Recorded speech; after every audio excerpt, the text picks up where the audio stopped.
This channel does not promote any violent, harmful, or illegal activities. All content provided by this channel is meant for an educational purpose only. নতুন মুখ নয়, এবারও সেই একই মুখ প্রিয়া পাল।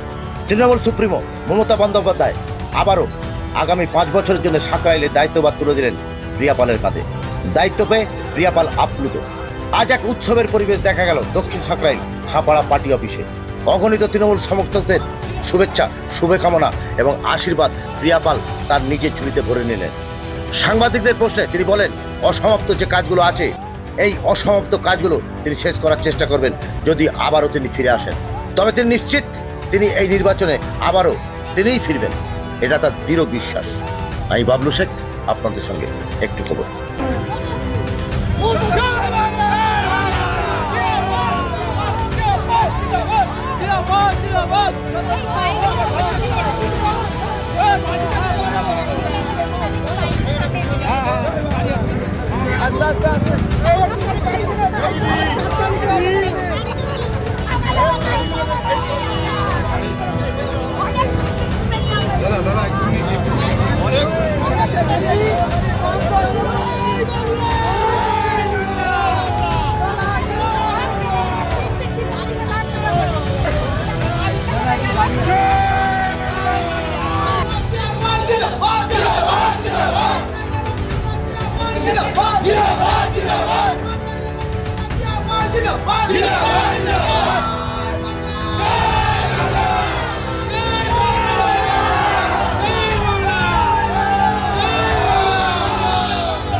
জেতার বিষয়ে আমার কোনো চিন্তা নেই, আমি জিতবই।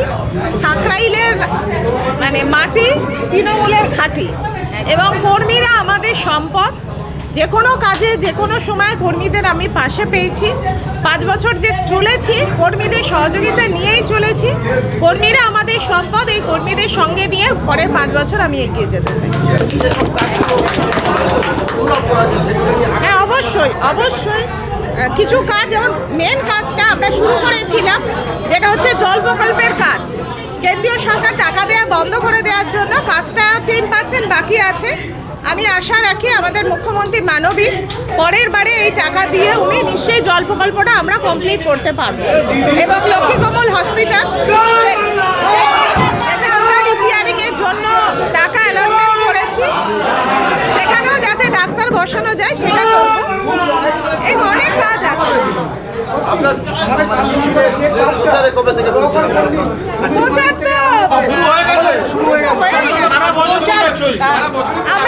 তো প্রতিদিন আমাদের প্রচার চলছে। আমরা প্রায় 1 বছর ধরেই প্রচারে আছি, প্রচারে রয়েছি। যেমন উন্নয়নের পাঁচালী নিয়ে আমরা এগিয়ে চলেছিলাম, প্রচার হচ্ছে।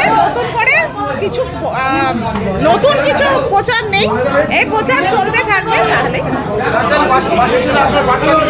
অবশ্যই সাকরাইলবাসীকে বলবো, যারা ধর্মের নাম করে ভোট চাইতে আসছে, এ বাংলাকে বিভাজন করবেন না।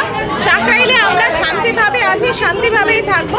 যে দল সর্বদল নিয়ে ধর্ম নিয়ে চলে তাকেই ভোট দিন, অর্থাৎ তৃণমূল কংগ্রেসকে ভোট দিয়ে জয়যুক্ত করুন, যাতে আমাদের মাননীয় মুখ্যমন্ত্রী মমতা ব্যানার্জি আবার হতে পারে।